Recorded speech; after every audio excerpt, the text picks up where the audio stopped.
The Vrax Dominion communicated only through thought, sharp, slicing psychic pulses. They had no spoken language, no written word, only the cold efficiency of shared mental space. For centuries, the Galactic Senate tried to reason with them. Treaties were proposed. Non-aggression pacts signed in proxy. Each one ended the same way, with silence, then assimilation. Vrax did not negotiate. They harvested. Still, the Senate insisted on diplomacy. They sent their finest speakers, the wisest minds of 14 star systems. They said humanity should be patient. Restraint, they argued, was the hallmark of a civilized race. Earth obeyed. For a while. The last straw came on Delta Prime 3. The Vrax extended a request for peace talks, seemingly unprecedented. A joint human-Viraki diplomatic team answered the call. 32 ambassadors in total. None returned. The feed cut off mid-transmission. What followed was worse than death. Psychic backlash from the planet's surface tore into every listening mind across light years. The Viraki Senate Chancellor bled from the ears. The human subdelegate from Luna fell into a coma. Autopsies later revealed that the ambassadors hadn't been killed. They'd been hollowed. Their minds flayed and sucked into the hive's neural lattice, stripped of identity and purpose. Turned into psychic meat. The Vrax called it integration. The Galactic Senate drafted another condemnation. More sanctions. More appeals to reason. Earth refused to sign. The Terran High Command held a private vote that lasted 13 minutes. When it ended, one encrypted signal pulsed through the black channels of space. Burn the Sky Protocol, authorized. 7 words. The most feared in all Terran military doctrine. No further broadcasts. No debates. No press conferences. Burn the Sky wasn't a declaration of war. It was the quiet funeral bell for an entire species. Galactic media spun with panic. Counselors pleaded for reconsideration. Protesters lit candles and posted banners that read, "Not all Vrax." But the order had already been given. They say humans are dangerous when pushed. That's wrong. Humans are dangerous when they've stopped talking. When the fleet AI confirmed protocol activation, planetary defense forces across the colonies shifted to blackout status. Civilian vessels were grounded. Orbital silence. One by one, the beacons along the Terran reach dimmed. And then it happened. A gap in deep space telemetry near Vrax held Sector 9. A tear in gravity. A flicker of non-local displacement. Not a fleet. Not a missile. Just absence. The Vrax noticed. They didn't understand. Their mistake. Burn the Sky wasn't a weapon. It was a summoning. For years, the galaxy had assumed Earth's apex threats were fleets, nukes, or AI swarms. No one outside Blackter clearance had ever heard of Echo Zero. Now they would. The first indication came within an hour. A Vrax outer node on the moon of Tertial 4 went silent. No distress signal. No defense activation. Just null. Drones sent to investigate transmitted bursts of incoherent visual data, brief flashes of human silhouettes moving through corridors too fast, too silent. Then a scream. Not from a throat. From the psychic link itself. For the first time in Vrax history, a node severed its own neural relay. It chose isolation over connection. The hive couldn't process the decision. They logged it as malfunction. It wasn't. What followed over the next 30 hours was not war. It was erasure. Contact with Vrax colonies began to fail, first outposts, then fortresses. Not destroyed. Not bombed. Simply gone. Nothing left but scorched soil and malfunctioning thought crystals, humming with residual echoes of something too chaotic, too human, for their minds to comprehend. One surviving Vrax shard reported something bizarre before it shorted, a fragment of memory. A human figure, standing in a reactor core, bleeding, smiling, whispering 3 words into the darkness. "Do you feel it?" The shard tried to report what followed but failed. Language broke down. The translation AI retrieved only fragments: rage, grief, fire, laughter, pain, joy, all at once. Psychic nausea began spreading among Vrax-linked minds. Some began tearing at their own exoskeletons. Others convulsed and collapsed. A ripple of madness where no such disorder had ever existed before. Across the hive, a question emerged, shimmering through thought space like static on a wire. What are humans? There was no answer. The Vrax had consumed hundreds of species. They had never encountered minds like these. Fragmented. Volatile. But somehow whole. Emotion, to them, had always been noise, background radiation of lesser species. Now it was a weapon. The Vrax Synapse Lords debated among themselves. Not with logic, but with something alien to their kind, unease. What if the humans weren't just unpredictable? What if they were designed for this? One Synapse Lord suggested a direct psychic dive, a forced link into the approaching threat to learn more. They attempted it. And burned. The last thing the dive team reported before their minds were lost? It's not anger that drives them.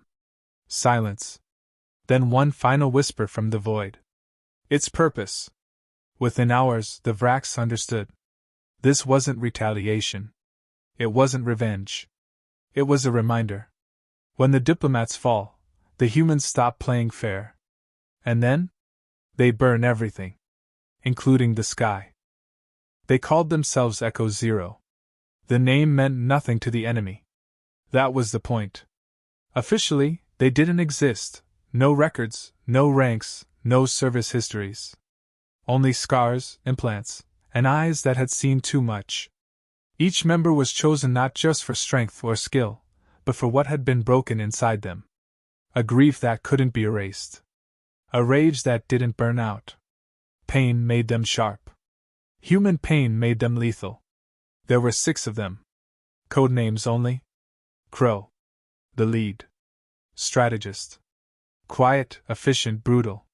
Former fleet commander, court-martialed after refusing to abandon a civilian moon. He stayed. Everyone lived. Except the enemy. Spectre. Stealth and sabotage. Once a child prisoner in a Vrax raid. Escaped by dislocating every joint in her body to slip through a vent the size of a fist. Came out smiling. Never stopped. Forge. Heavy weapons. Built like a tank. Lost his arms in the siege of Ganymede. Replaced them with something better. One cybernetic limb etched with names, some enemy, most friends. He adds more every time. Ash. Close combat. Fast. Efficient. Surgical. Before Echo Zero, she was a field medic who once took out an entire Vrax nest with scalpels and adrenaline. When asked how, she said, "They bled like anything else." Vox. Communications. Counter-psychic warfare. He didn't speak for 2 years after surviving a Hive-Link interrogation. Then one day he started talking again. Everything he says now is precise. Measured. Weaponized. And Wraith. No one knows his story. No one asks? He's the one who never misses. The one even the others look away from when he gets quiet. Together, they were the last page of Earth's manual. Burn the Sky didn't launch missiles. It dropped Echo Zero. Insertion was silent. They never arrived by ship. They appeared like ghosts, one by one, inside the outer hive structures. Places no ship could reach. No warning. No signature. How they got there, no one outside command knew. What mattered was what came next. Vrax hives were labyrinths of psionic architecture. Walls shaped by thought, corridors guided by neural logic. They flexed and adapted, like muscle tissue given structure. Echo Zero moved through them like fire through paper. Every trap failed. Every sentry fell before it knew it was being watched. The Vrax relied on unity, thought convergence, swarm tactics, overwhelming signals. Echo Zero fractured them. They didn't speak. They didn't coordinate through tech. They moved on instinct, shared trauma, micro-gestures honed through months of training and lifetimes of loss. Every step they took left something behind, devices that whispered grief into the Vrax hive mind. Echoes of memories. Funeral songs. Screams. Joy twisted into agony. Laughter in the dark. The hive began to fracture. Vrak soldiers stopped responding. Thought chains became noise. Orders turned to static. Some tried to isolate themselves from the hive to retain clarity. Others tried to reinforce the link, only to be overwhelmed by foreign emotions they had no defense against. One command node screamed for a counterattack. Too late. Forge breached the node with a kinetic round the size of a child's head. Then another, slower one, fired not to kill, but to wound. The node survived just long enough to feel Ashland beside it. And then didn't. The hive link buckled. Elsewhere, Spectre seeded the neurocore with emotion bombs, data mines that detonated empathy, regret, and raw despair into the Vrak's psyche. The impact wasn't physical. It was worse. Creatures bred for control, suddenly overwhelmed by feelings they never evolved to process. Shock. Shame. Fear. Crow led the push toward the synapse chamber. The heart of this colony. A central consciousness node, guarded by elite thought warriors. Telepathic monsters, invisible in every way except how they twisted perception and tore sanity. They never saw Vox coming. He opened his mouth and spoke one word. A memory. Spoken in the tongue of the Vraks, not in sound, but intent. The memory of a dying child. A goodbye never heard. A promise never kept. The thought warriors screamed. They had no concept of death without purpose. Of love lost without hive. No way to shield from the raw singularity of human grief. Their minds caved in. Wraith walked into the chamber. He didn't speak. He didn't need to. The Synapse Lord saw him. For the first time in its existence, it hesitated. This human wasn't angry. He wasn't afraid. He wasn't vengeful. He was calm. That was the worst part. Wraith aimed a small device no larger than a thumb drive at the synapse core. He pressed one button. And played a lullaby. A song from Earth. Old, soft, warm? The synapse shrieked. It tried to resist, summon every mind in its range to fight. But the hive was already broken. The lullaby echoed inside 10,000 minds. Carried memories of mothers and fathers, of dreams and loss. Of something the Vraks had never known. Individuality. And it destroyed them. The core ruptured, not from energy or weapons, but from the unbearable pain of understanding what they had never been. Not a hive. Not a family. Just control. Echo Zero stood in the ruin. No cheers. No speeches. Crow checked the timer on his wrist. 11 minutes. Ahead of schedule. They moved on. 1 colony down. 6 more to go. And every one of them was about to learn. Humans don't conquer through strength. They break you by being more human than you can handle. The second hive was already collapsing before Echo Zero arrived. Without the central synapse of the first colony, the surrounding Vraks networks had begun to desynchronize.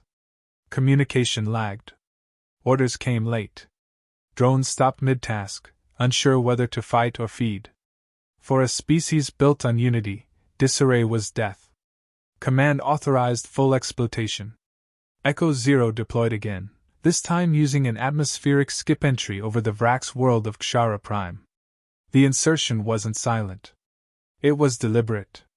Loud. A signal. The sky screamed as they dropped. The hive panicked. Not because of what they saw, but because of what they felt. Humanity's pain rode ahead of them, projected by Vox through focused trauma bursts. Every civilian slaughter, every ambassador tortured, every last breath of every human who died begging for peace, they broadcast it. Compressed. Amplified. Weaponized. The Vraks couldn't shield against it. They didn't understand guilt.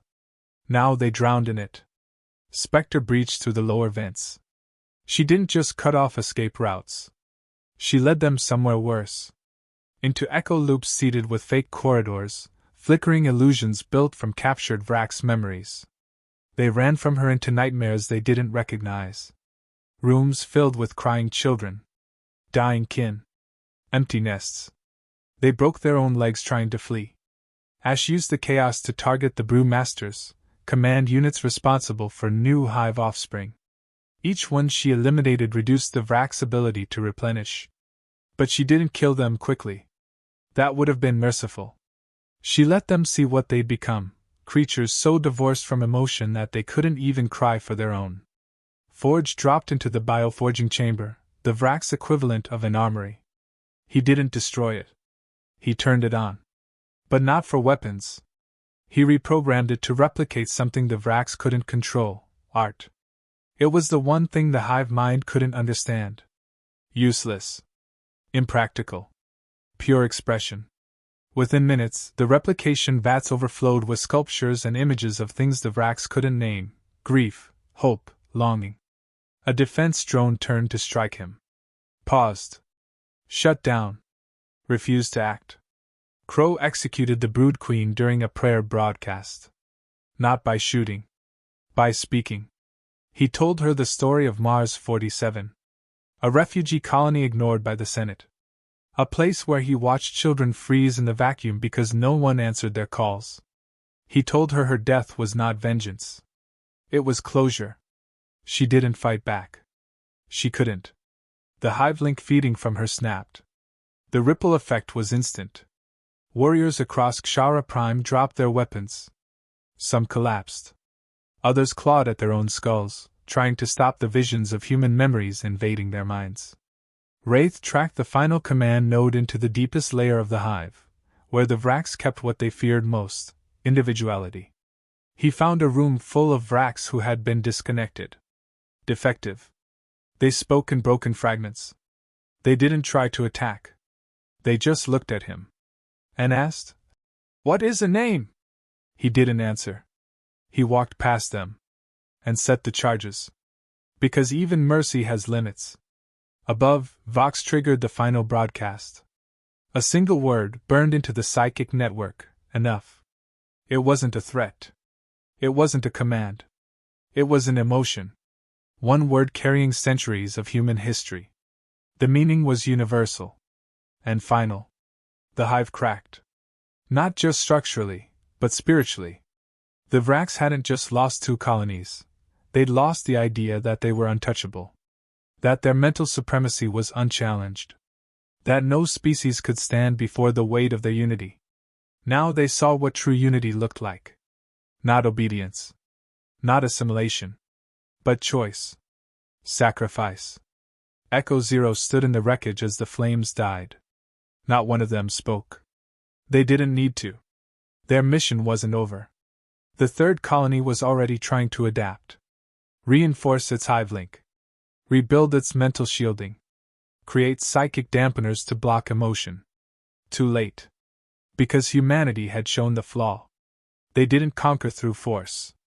They infected through meaning. They didn't just win battles. They changed the rules. And Echo Zero wasn't done yet. The 3rd and final hive didn't wait. It struck first. Echo Zero's drop ship never made it to orbit. Hit by a kinetic lance. Splintered across the edge of the upper atmosphere. But the team wasn't on board. They were already inside. Crow had anticipated the strike. Let the Vrax destroy an empty ship. While Echo Zero entered weeks prior through sleeper pods embedded in planetary debris fields. Invisible. Forgotten. Waiting. The Vrax believed they had adapted. Hardened mental barriers. Emotional filters. Signal blockers that would isolate them from human trauma. But Echo Zero had already evolved too. They weren't broadcasting grief anymore. They were broadcasting hope. A farmer's prayer before harvest. A child's laughter at first snow. A soldier whispering his name as he bled out, knowing someone would remember it. The hive's defenses twisted under the weight of it. Not pain, but beauty. Not weakness, but meaning. The emotion was foreign. Uncoded. Raw. It slid past every psychic firewall like sunlight through cracked glass.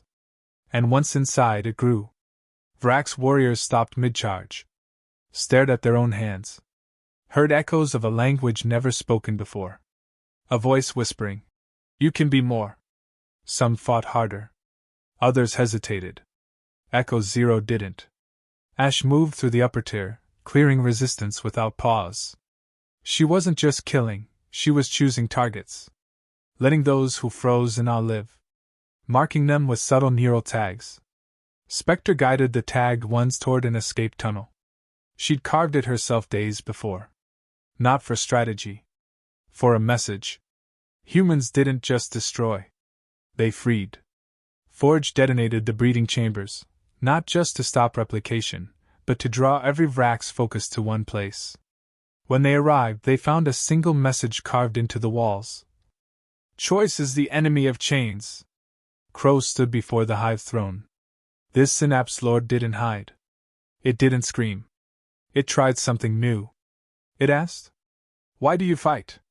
He answered. Not with a speech. He uploaded a memory stream. A montage of the millions who died trying not to fight. Diplomats shot mid-sentence. Colonists burned in sterilized towns. Children born mute from hive neurotoxins. A million quiet atrocities dismissed as unfortunate integration efforts. The Vrax had called it progress. Crow called it proof. That some doors only opened to fire. Wraith entered last. He held the final key. A virus. Coded from the brainwaves of the disconnected Vrax left behind in the second hive. Built not to kill, but to remind. A reactivation of suppressed identities. Buried thoughts. Forgotten instincts. He activated it. The hive's silence shattered. Across the structure, Vrax drones screamed.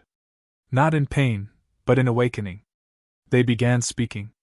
In broken patterns. In words that weren't part of the hive. They were naming things. Each other. Themselves. The link didn't break. It fractured. Into thousands of individual lines. No longer one mind. But many. The Synapse Lord collapsed under the noise. Not from damage. From irrelevance. Crow stood over it and said only one word. Learn. Then he turned and walked away. No shots fired. No blood spilled. Just the sound of something ancient dying. And something terrifying being born. Outside, the human fleet waited. But there was no war left. The Vrax transmissions changed. No longer commands. They became questions. Requests. One message repeated across the system. Show us more. Echo Zero returned in silence. No medals. No ceremony. They didn't want them. They didn't win because they were stronger. They won because they were human in a way no one else dared to be. And for the first time in known galactic history, a hive species didn't conquer its enemy. It asked them how to be free.